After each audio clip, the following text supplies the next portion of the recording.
आज एक ऐसे व्यक्ति की हम चर्चा कर रहे हैं जो कि जासूसी पत्रकार कहलाया जाए, एक हैकर कहलाया जाए, एक ऐसा जबरदस्त शातिर दिमाग व्यक्ति कहलाया जाए जिसने पूरे वेस्टर्न वर्ल्ड को हिलाकर रख दिया।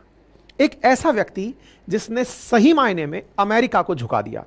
एक ऐसा व्यक्ति जिसके कारण अमेरिका के झुकने का प्रमाण आज दुनिया देखने वाली है। इसके चलते पत्रकारिता को एक नए आयाम की प्राप्ति होगी। दुनिया भर के अंदर ऐसी जर्नलिज्म और बढ़ेगी जो इन्वेस्टिगेटिंग इन नेचर है। बात कर रहे हैं हम जूलियन असांजे की। साथियों, जूलियन असांजे आज रिहा होने वाले हैं और उनकी रिहाई की ये जो खबर है, ये खबर दुनिया भर में मीडिया हाउसेस द्वारा सेलिब्रेट की जा रही है। विशेष रूप से वो मीडिया हाउसेस जो डरा करते थे ताकत से, विशेष रूप से वो मीडिया हाउसेस जिन्होंने कभी ना कभी सरकार के गुस्से का सामना किया है, विशेष रूप से वो मीडिया हाउसेस जो सरकार के हमेशा मुखपत्र बनकर रहे, सरकार को खुश करने के लिए पत्रकारिता करते रहे। आज उन्हें इस बात का दुख होगा कि उन्हें एक ऐसा व्यक्ति रेफरेंस के रूप में दिखाई दे रहा है जिसने दुनिया भर में पत्रकारों के लिए एक आयाम स्थापित कर दिया है, एक ऐसा मिसाल पैदा कर दी है, एक ऐसी मिसाल स्थापित कर दी है कि आने वाले समय में पत्रकार इस बात से मोटिवेशन लेंगे कि अगर बनना है तो ऐसा बनना है। अब आप पूछेंगे ऐसी क्या कहानी होने वाली है? और जो सरकार के समर्थक न्यूज़ चैनल्स हैं, अच्छा अपन को लगता है कि अपने देश में ही ऐसा होता है? दुनिया के हर देश में सरकार को खुश करने के लिए या सरकार की नीतियों को दुनिया को समझाने के लिए ही मीडिया हाउसेस का प्रमुखता से उपयोग होता है। लेकिन हर जगह दो धड़े होते हैं, सत्ता पक्ष के साथ भी तो विपक्ष होता है ना। ऐसे ही हर देश में, दुनिया के अंदर हर जगह ऐसा है कि एक विचारधारा के विपरीत दूसरी विचारधारा है और उस दूसरी विचारधारा को आवश्यकता होती है सरकार के खिलाफ खड़ा होने की। और सरकार के खिलाफ खड़ा होने में यह व्यक्ति तो एकदम, मतलब जिसको कहते हैं ना, पीएच स्केल पर तय करते हो कि एसिडिक कितना है, बेसिक कितना है। अब जूलियन असांजे स्केल बन जाएगी कि इस स्केल पर तय करिए कि कोई व्यक्ति कितना महान हो सकता है। महानता किस मामले में? सरकार से चुनौती लेने में। कौन सी सरकार की बात कर रहा हूं भाई साहब? बात कर रहा हूं पूरे वेस्टर्न कंट्रीज की। और वेस्टर्न कंट्रीज की हालत खराब करने वाले इस व्यक्ति की आज जब आप कहानी सुनेंगे तो आपके अंदर भी एक प्रकार का सेंस ऑफ अवेयरनेस क्रिएट होगा कि भाई साहब, अगर कोई व्यक्ति वाकई में ऐसी चुनौती ले ले और बने तो कोई ऐसा बने, और कैसा बने तो उसकी कहानी को आप सुनिए। पत्रकारों के मन में एक अलग तरह का भाव पैदा करेगा आज का ये सेशन। क्या है आइए मैं बताता हूं। देखो, फिलहाल के लिए आप दुनिया भर के अखबार देखिए, इंडिया के न्यूज चैनल्स तो एक आध मैं लेके आया हूं, आप दुनिया भर के खबर देखिए। The Guardian, Al Jazeera, BBC, हर जगह क्या खबर है? Julian Assange en route to US Pacific island after accepting US plea deal. Julian Assange freed on US plea deal and started journey home. Al Jazeera, हर जगह। और एक नाम यहां पर उजागर होता है जिसका नाम है विकीलीक्स। साथियों, बस ये जो कहानी है ना, ये कहीं ना कहीं बस इस चीज से जुड़ी हुई है। और अच्छा, इंटरेस्टिंग बात क्या है, ये जो शब्द है ना विकीलीक्स, इसी शब्द में ही बहुत सारी व्याख्याएं हैं। ये जो शब्द है ना लीक्स, लीक करना, सूचना लीक करना। सूचना लीक करना मतलब किसी की गुप्त जानकारी को पब्लिक कर देना। पब्लिक करने में जो व्यक्ति काम आते हैं, अक्सर ऐसे लोगों को आप विसिल ब्लोअर्स के नाम से जानते हैं कि हाँ भाई, इसने तो इस खबर को लीक कर दिया। ऐसे लोग जो कि खुफिया तरीके से सरकार की पोल पट्टी खोल दें बिना डरे कि सरकार क्या करेगी, उस तरह के लोगों का संस्थापक है ये। विकीलीक्स का संस्थापक है जूलियन असांजे। आज इसे रिहा किया जा रहा है, इसे एक ऐसे आइलैंड पर भेजा जा रहा है जो अमेरिकी शर्तों के अनुसार जाना जरूरी है। वहां शर्तों की पालना में यह पहुंचेगा, अमेरिकी कोर्ट के सामने हाजिर होगा और अमेरिकी कोर्ट इससे कहेगी कि ठीक है, जाओ अब अपनी जिंदगी जी लो। साथियों, लगभग 62 महीने से जेल में बंद जूलियन असांजे आज अमेरिकी एक आइलैंड पर जा रहा है। वहां अमेरिकी कोर्ट के सामने हाजिर होगा, अमेरिकी कोर्ट इसे सजा सुनाएगी। सजा के अंदर जो सजा सुनाई जाएगी ये पहले से ही प्लान कर ली गई है और उस सजा में जितने दिन की सजा होगी वो सजा ये ऑलरेडी काट चुका है, ये अमेरिका को बता दिया गया है। और जब ये ऑलरेडी उतनी सजा काट चुका है तो इसके चलते कोर्ट ये फैसला देगी। आज मैं आपको पहले कोर्ट का फैसला बता रहा हूं, मतलब ये पहले ही प्री प्लान हो गया है।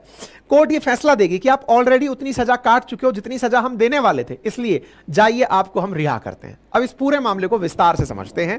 फिलहाल के लिए असांजे को जाते हुए आप देख सकते हैं यहां पर, ये आपके सामने विकीलीक्स का ट्वीट है जहां पर जूलियन असांजे हवाई जहाज में बैठकर जाते हुए आपको दिखाई दे रहे हैं। इनके विकीलीक्स के जो मतलब कार्यकर्ता हैं वो लोग अब फंड रेज कर रहे हैं कि भाई इनको पैसा देना पड़ेगा, सब लोग पैसा वैसा इकट्ठा करो। इस प्रकार से पूरी घटनाक्रम इस समय दुनिया में चल रही है। अब हम शुरू से शुरू करते हैं, फिर आपको इस पूरी स्टोरी को डिटेल में समझने में आनंद आएगा। असल में एक व्यक्ति है जिसका जन्म 1971 के अंदर ऑस्ट्रेलिया के टाउन्सविले नाम की जगह पर हुआ। नाम है इसका जूलियन असांजे। स्टार्टिंग में ही ये कंप्यूटर में बड़ा इंटरेस्ट रखता था, कंप्यूटर प्रोग्रामिंग में इंटरेस्ट रखता था और बहुत जबरदस्त तरीके से इंटरेस्ट लेते हुए ये व्यक्ति हैकर बन गया। अच्छा, एक हैकर जो है वो दो प्रकार के होते हैं भाई, एक है एथिकल हैकर और एक है अनएथिकल हैकर। मतलब अनएथिकल का मतलब क्या है?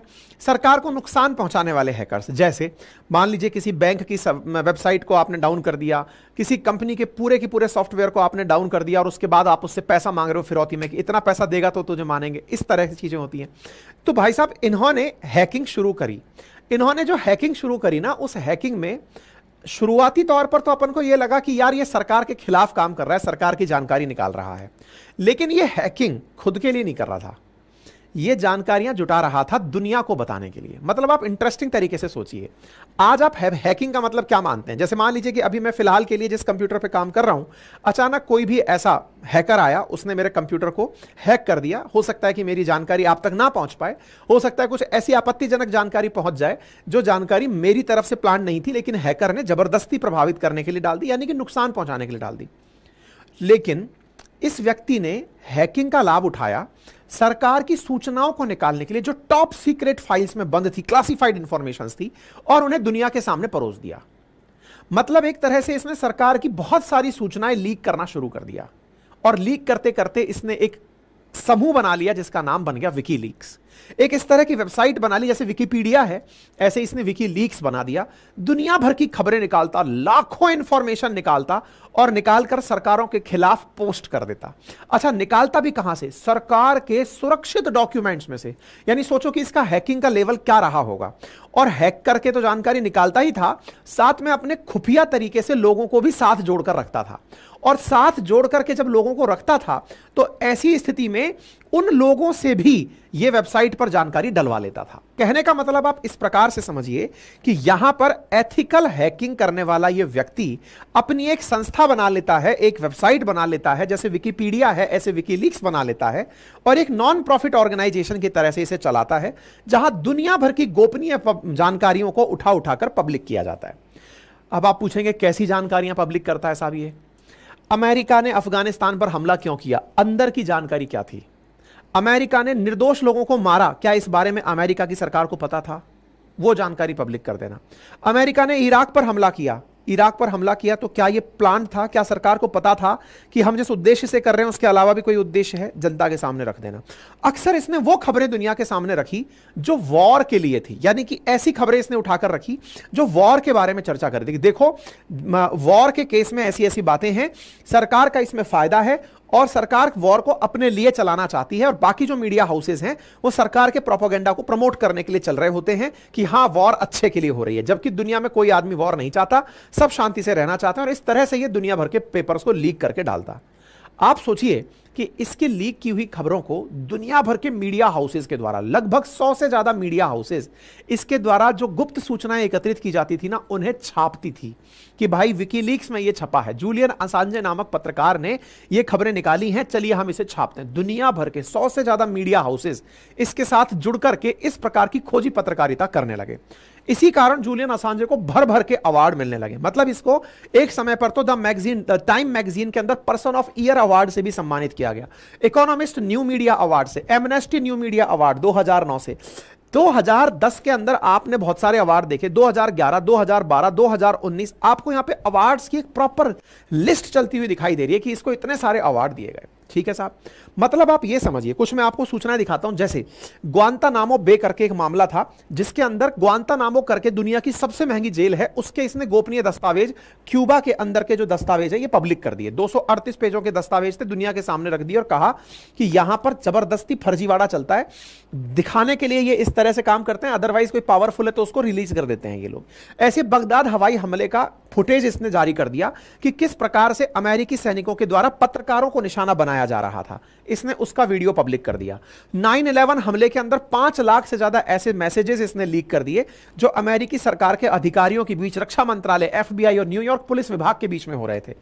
इराक और अफगानिस्तान वार के दस्तावेज इसने पब्लिक कर दिए। मतलब आप सोचिए कि एकदम टॉप क्लासिफाइड इंफॉर्मेशंस विकीलीक्स ने अपने द्वारा जारी कर दी। मतलब आप विकीलीक्स पर जाएंगे तो विकीलीक्स पर आपको ऐसे बहुत सारी इंफॉर्मेशंस इकट्ठी मिल जाएंगी जहां इसने तथ्य के साथ दुनिया की खबरें निकाल कर रखी। मतलब आप ऐसे सोचिए, massive leak of secret file exposes true Afghan war, the Guardian की हेडलाइन है। मतलब आप इससे समझिए कि अखबारों के अंदर इसके द्वारा जो भी खबरें छापी जाती थी वो हेडलाइन बन जाती थी। मतलब इसने कोई जानकारी निकाली। एक तरह से समझिए जैसे आज इंडिया के अंदर न्यूज एजेंसीज में एएनआई, पीटीआई इनका नाम सुनते हैं, ऐसे समझिए दुनिया में खोजी पत्रकारिता के लिए यह एक प्रकार का सोर्स था।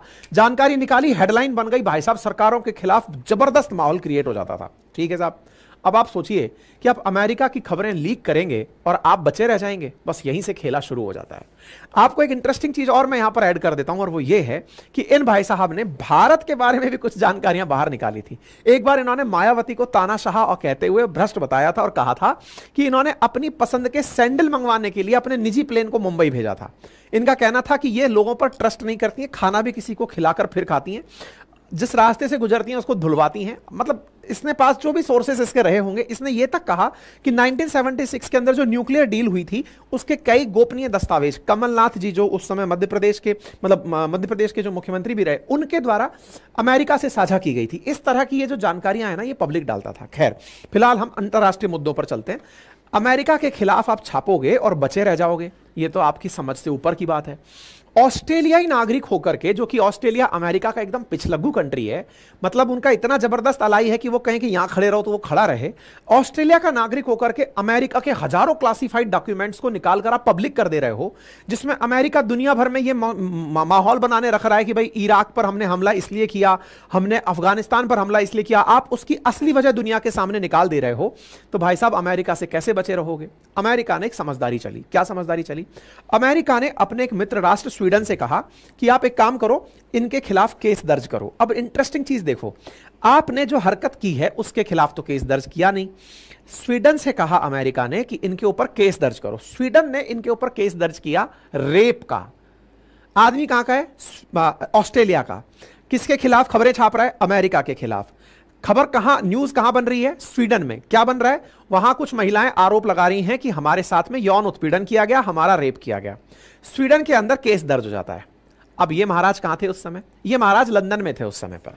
अब आप इंटरेस्टिंग देखिए, ऑस्ट्रेलिया का आदमी है, अमेरिका नाराज है, स्वीडन में केस दर्ज होता है, ये भाई साहब लंदन में है उस समय। इनको पता चलता है कि मेरे खिलाफ केस दर्ज हो गया, ये तुरंत भाग के कोर्ट जाते हैं।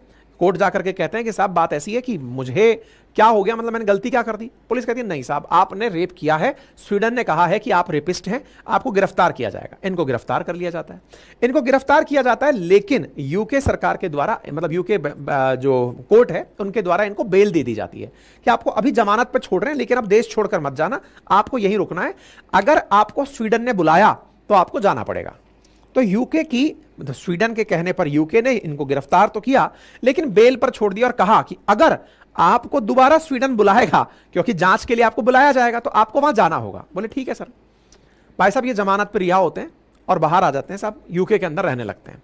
जब ये बाहर वापस निकल करके आते हैं, प्रिजन से बाहर रहते हैं, तो इनको ये बात अच्छे से समझ में आ जाती है कि ये किस चीज का पनिशमेंट मिल रहा है अमेरिका के खिलाफ बोलने का। कोई बात नहीं साहब। इस बीच में स्वीडन यूके सरकार से कहता है कि सुनिए सर, आप इस मामले पर अच्छे से काम नहीं कर पाएंगे, एक काम करिए, जूलियन असांजे को स्वीडन भेज दीजिए।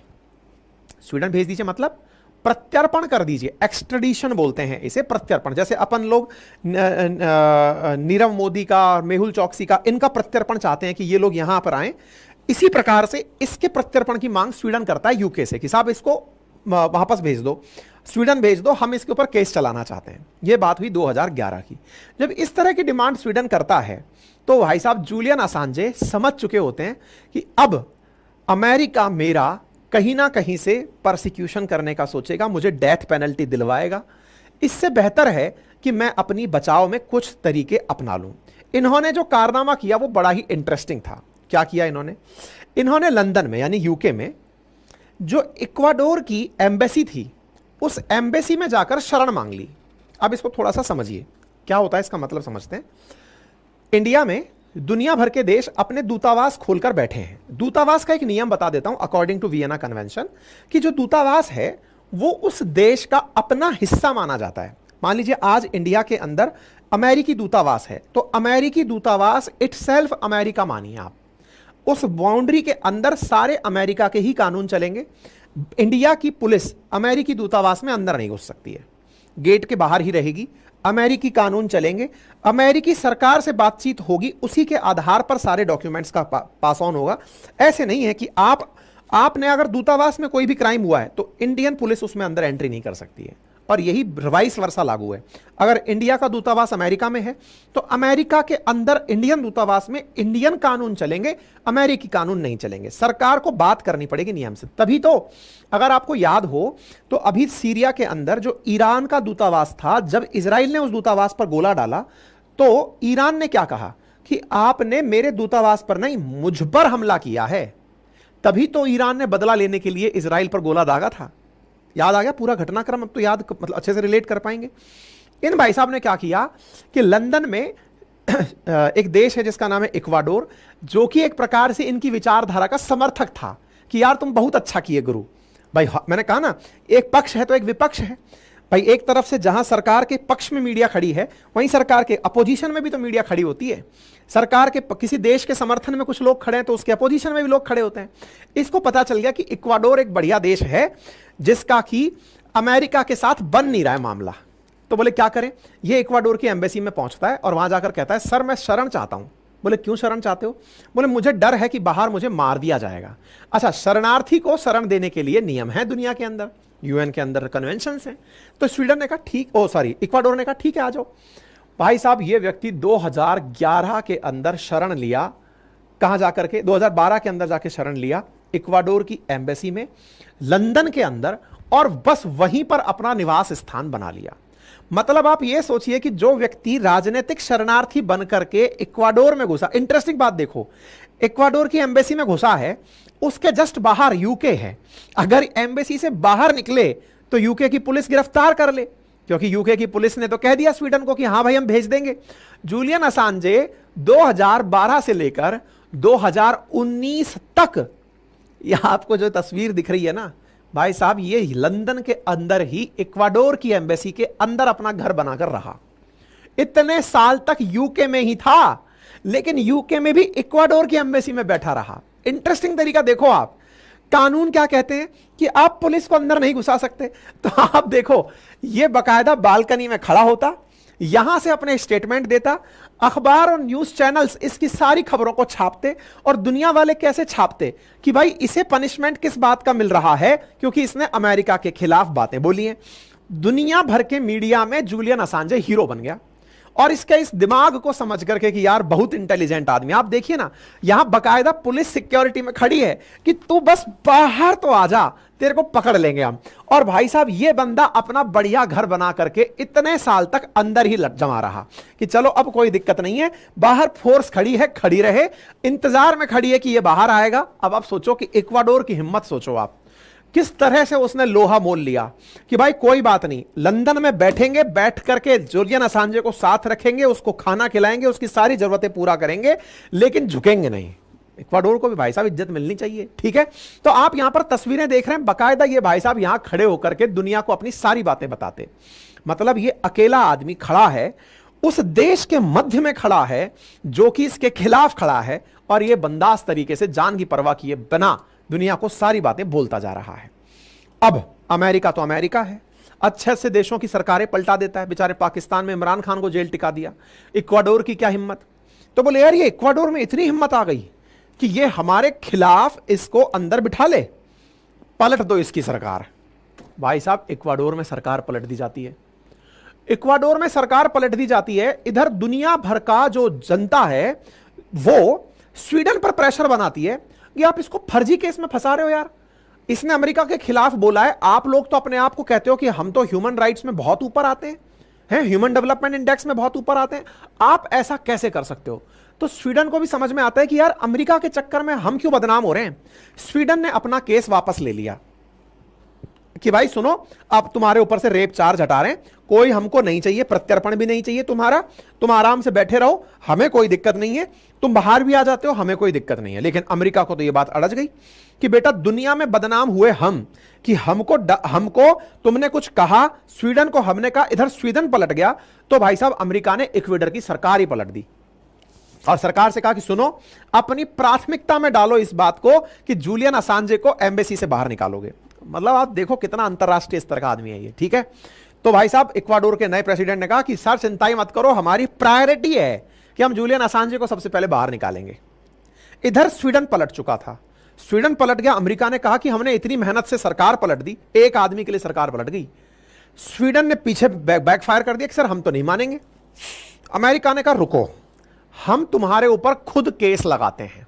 लगभग 18 केस अमेरिका के अंदर ग्रैंड जूरी के द्वारा जूलियन असांजे पर लगाए गए गोपनीय दस्तावेजों को लीक करने के, कि आपने हमारे क्लासिफाइड डॉक्यूमेंट्स बाहर निकाले हैं, एग्जैक्ट वो सरकारी डॉक्यूमेंट बाहर निकाले हैं जिन्हें सुरक्षित रखना था, तो आपने जासूसी की है और इस कारण से आपको हम गिरफ्तार करेंगे।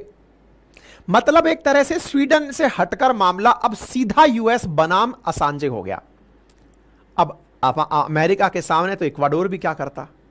भाई साहब इक्वाडोर ने सरेंडर कर दिया कि सर अब हम आपको नहीं रख पाएंगे। असांजे को इक्वाडोर ने बाहर निकाल दिया। 2019 में लंदन के अंदर इन्हें बाहर भेज दिया। जैसे ही ये बाहर निकले, पुलिस ने तुरंत इन्हें गिरफ्तार कर लिया कि आइए, आप ही का तो इंतजार कर रहे थे सर, आप बस इस एम्बेसी से बाहर निकलिए, आपको पकड़ने का ही तो इंतजार कर रहे थे। असांजे को पकड़ा गया, लंदन पुलिस ने इनको गिरफ्तार किया, गिरफ्तार करके जेल में डाल दिया। डन हो गया। है इंटरेस्टिंग कहानी। अभी तक कहां थे? एम्बेसी में। अब कहां चले गए? 2019 में जेल में एंट्री कर गए। जेल में एंट्री कर गए तो अब क्या होना था आप ही खुद से सोचिए। अब अमेरिका को असांजे चाहिए कि मुझे अमेरिका भेजो, स्वीडन नहीं, इसे अमेरिका ही भेजो सीधा। अमेरिका ने यूके से कहा कि हम प्रत्यर्पण संधि कर रखे हैं तुम्हारे साथ, इस मोस्ट वांटेड को अमेरिका भेजो। भाई साहब अमेरिका के अंदर इनको वापस बुलाने की जब बातें चलने लगी, असांजे ने इस बात पर दुनिया को अवेयर कर दिया कि अगर यूके गवर्नमेंट वाकई में फ्रीडम ऑफ प्रेस की समर्थक है तो उन्हें मुझे प्रत्यर्पित नहीं होने देना चाहिए। भाई साहब असांजे हीरो बन गए दुनिया के सामने। बोले देखो, पहले भी इसके खिलाफ फर्जी केस दायर किया गया था, फर्जी केस स्वीडन ने वापस ले लिया, इक्वाडोर की सरकार पलट गई। अब तो यह साफ दिख रहा है कि अमेरिका जानबूझकर इसे बुलाना चाहता है। भाई साहब यूके में इस भाई के समर्थन में माहौल बन गया। जहां तहां देखो लोगों के सामने बैनर ही बैनर लगे हुए। मतलब यूके सरकार पर प्रेशर आ गया कि असांजे, जिसको कि पुलिस ने गिरफ्तार किया हुआ है, बोले इसे आप नहीं भेजेंगे, यूके नहीं भेजेंगे। आप इसके सामने तस्वीर देखिए। इस प्रकार से लोग गाड़ियों पर मतलब फ्री असांजे करके, nobody should be in prison for publishing the truth, इस प्रकार से बड़े बड़े बैनर लगा करके फ्री asange.org बना के कैंपेन यूके के अंदर सड़कों पर चलाना शुरू कर दिया। लोगों ने कहा कि नो यूएस एक्सट्रेडिशन, कि इसे अमेरिका को नहीं देना है। समझ में आ गया। यूके पर आप प्रेशर सोचो, 2019 में जिसने गिरफ्तार कर लिया, आज आप 2024 में हैं, यूके सरकार इसे यूएस को नहीं दे पाई, यूएस को नहीं दे पाई। असांजे यूके में ही बैठे रहे। इस बीच में बहुत सारी तरक्की असांजे ने करी। क्या तरक्की करी? इनकी एक वकील आया करती थी इनसे मिलने के लिए, साहब को उनसे प्यार हो जाता है। ये इनके पारिवारिक जीवन में है, इनके जीवन में प्यार की एंट्री होती है, प्यार की एंट्री होती है तो इनके परिवार की एंट्री होती है। ये जेल में ही शादी करते हैं अपनी मंगेतर स्टेला मॉरिस के साथ। इनके 2 बच्चे होते हैं, बकायदा 2 आधिकारिक गवाह और 2 गार्ड इनके गवाह बनकर के शादी में शामिल होते हैं। और असांजे शादीशुदा जिंदगी भी जेल से ही बिता लेते हैं। यानी यूके के अंदर इन्होंने पारिवारिक प्रोग्रेस भी करी। अब दुनिया इनके समर्थन में खड़े होने लग गई थी। बढ़िया से इनके खिलाफ जो माहौल था अमेरिका में, यूके में, वो पॉजिटिव सेंटिमेंट्स में बदल गया। यूके सरकार इतनी मजबूर हो गई कि चाहकर भी इसको नहीं भेज पाई। कोर्ट तक ने भी पलट दिया कि नहीं, हम इनको एक्सट्रीडाइट नहीं कर पाएंगे, अमेरिका नहीं भेज पाएंगे। अब क्या करें? अमेरिका भेजने से इनकार हो गया। अमेरिका को फाइनली इनके सामने झुकना पड़ा, क्योंकि जनता में एक सेंटिमेंट आ गया कि अमेरिका के खिलाफ यह व्यक्ति बोला, इसलिए इसे आप लोग इस तरह से भेजना चाहते हो। अमेरिका वालों, झुको तुम पहले। जूलियन असांजे ने अपनी तरफ से यह बात रखी, लेकिन अमेरिका है, ऐसे कैसे झुक जाए? अमेरिका ने कहा नहीं साहब, केस तो हमारा चल रहा है और इसके लिए असांजे को आना तो पड़ेगा। तो भाई साहब, इनके वकीलों ने अमेरिका जाकर अमेरिका के जस्टिस डिपार्टमेंट से बातचीत करी। बातचीत करके कहा कि देखो सर, ऑलरेडी वो आप ही के कारण ब्रिटेन की जेल में है, बाकी तो उसके ऊपर कोई केस है नहीं। ऑलरेडी 5 साल से ऊपर का समय हो चुका है, 5 साल 2 महीने का समय हो चुका है। अकॉर्डिंग टू अमेरिकी कानून, अगर कोई गोपनीय दस्तावेज लीक करता है तो उसको भी लगभग 5 साल की सजा मिलती है। तो वो आप ही के कहने पर 5 साल जेल रह लिया है। इसका मतलब यह हुआ कि आप जो सजा देते वो तो ऑलरेडी भुगत चुका है, तो फिर उसको आप बुला करके दोबारा सजा क्यों दोगे? अमेरिका ने कहा बात तो सही है। तो बोले बात सही है तो आप एक काम करो, आपके सामने हम उसे ला देंगे, लेकिन आप फैसला यह दोगे कि असांजे तुमको 5 साल की सजा दी जाती है। चूंकि तुम ऑलरेडी वो सजा काट चुके हो, इसलिए तुम्हें अब रिहा किया जाता है। भाई साहब, बकायदा अमेरिकी जस्टिस डिपार्टमेंट से असांजे के समर्थन में लोग अमेरिका से बात किए। अमेरिका इस बात के लिए माना। अब असांजे ने कहा कि अमेरिका तो मैं नहीं जाऊंगा, क्योंकि वहां गए तो मुझे नहीं पता ये लोग क्या करेंगे। तो बोले फिर कहां जाओगे? बोले ऑस्ट्रेलिया के नजदीक जहां अमेरिका की कोई भी कॉलोनी होगी, साइपन करके एक जगह, बोले मैं वहां चला जाऊंगा। अब दुनिया के नक्शे पर एक चीज और निकल कर आई साथियों। अब क्या चीज निकल कर आई मैं आपको वो दिखाता हूं। एक मैप इन दिनों बहुत सुर्खियों में चल रहा है, जरा इसे देखें। एक साइपन करके द्वीप है, और आप याद रखिएगा आगे आ सकता है आने वाले समय में लोग आपसे पूछे साइपन कहां है। तो देखिए, जो ऑस्ट्रेलिया दिखाई दे रहा है, इसको अगर आप ध्यान से देखें तो मैप के अंदर मैं आपको एक जगह दिखाता हूं। यहां पर देखिए, पैसिफिक आइलैंड क्लब साइपन। ये कहां है? गुआम से आगे, मैरियाना आइलैंड से ऊपर निकल करके पैसिफिक आइलैंड क्लब साइपन करके आपको दिखाई देगा। ऑस्ट्रेलिया से उत्तर की तरफ चलें आप, या ये कहिए कि फिलीपींस से अमेरिका की तरफ जब आप चलने लगेंगे तो बिल्कुल मध्य पैसिफिक ओशन में एक पॉइंट बराबर जगह है। अगर लोकेशन के हिसाब से बात करें तो ये नदर्न हेमिस्फीयर में पड़ने वाली जगह है, इक्वेटर के उत्तर में पड़ने वाली जगह है, साइपन नाम की जगह। इस साइपन नाम की जगह पर यह जाने को तैयार हुआ। ऑस्ट्रेलियाई नागरिक है, बोले अमेरिका नहीं जाऊंगा, साइपन चला जाऊंगा। लोग कह रहे साइपन क्यों जाना चाहते हो भाई साहब? बोले साइपन इसलिए जाना चाहता हूं क्योंकि यहां पर लोगों को अमेरिकी नागरिकता प्राप्त है और अमेरिकी कोर्ट यहां पर लगती है, तो मैं अमेरिकी कोर्ट के सामने यहां जाने को तैयार हूं। तो आज जब आप ये सेशन सुन रहे हैं, यहां पर ये पहुंच चुके हैं और इनका यहां पर अब फैसला आने वाला है।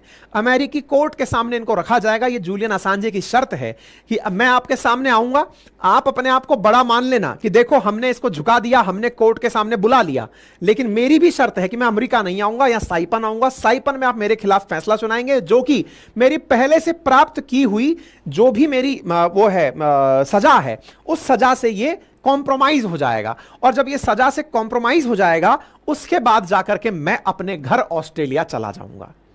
तो उम्मीद है कि आप लोगों को साइपन की कहानी समझ में आ गई होगी। साइपन द्वीप कहां है, इसकी लोकेशन मैंने आप लोगों को दिखा दी। यह खबर है जब सुबह हम लोग सेशन करने वाले थे उससे पहले की ये लैंडिंग होने वाली थी, यानी कि आप जब सेशन कर रहे हैं इससे 8 घंटे पहले ये साइपन पहुंच चुके हैं। इनको कोर्ट के सामने ले जाया गया है। इन पर अमेरिकी कोर्ट का फैसला आने वाला है, जिसमें पहले से डिसाइडेड है कि इन्हें सजा तो बोली जाएगी, लेकिन इसको तुरंत ही फिर रिहा करके घर भेज दिया जाएगा। तो उम्मीद है कि आप लोगों को इस सेशन के माध्यम से बहुत सारी जानकारी ऐसी पता चली होंगी जिससे ये क्लैरिटी ऑफ थॉट आया होगा कि ये व्यक्ति अब अगर रिहा होता है तो इसके रिहा होने पर दुनिया भर के अंदर इन्वेस्टिगेटिंग जर्नलिज्म को कितना ज्यादा बढ़ावा मिलेगा। आप विचार कीजिए कि इसकी रिहाई अमेरिका के सामने, दुनिया के सामने एक मिसाल बनेगी कि सरकार से लोहा लिया। ना केवल सरकार से लोहा लिया, बल्कि इसने उन सारे वेस्टर्न कंट्रीज से लोहा लिया, उनकी पब्लिक इमेज को दुनिया के सामने खोलकर रख दिया और सत्य की लड़ाई के लिए लड़ता रहा। फाइनली जनता इसके साथ आई और अब ये रिहा होकर घर जा रहा है। तो इसका मतलब यह हुआ कि अब वो सभी पत्रकार जो चाहते हैं कि कुछ ऐसा करें जिसकी वजह वजह से दुनिया में सत्य की जीत हो, ऐसी चीजें चाहते हैं जिसकी वजह से सरकारों के काले कारनामे जनता के सामने ला जा सके, तो निश्चित ही वो इस घटना से इंस्पायर्ड फील करेंगे। बाकी आप क्या सोचते हैं इस विषय पर, अपनी राय जरूर कमेंट बॉक्स में बताएं।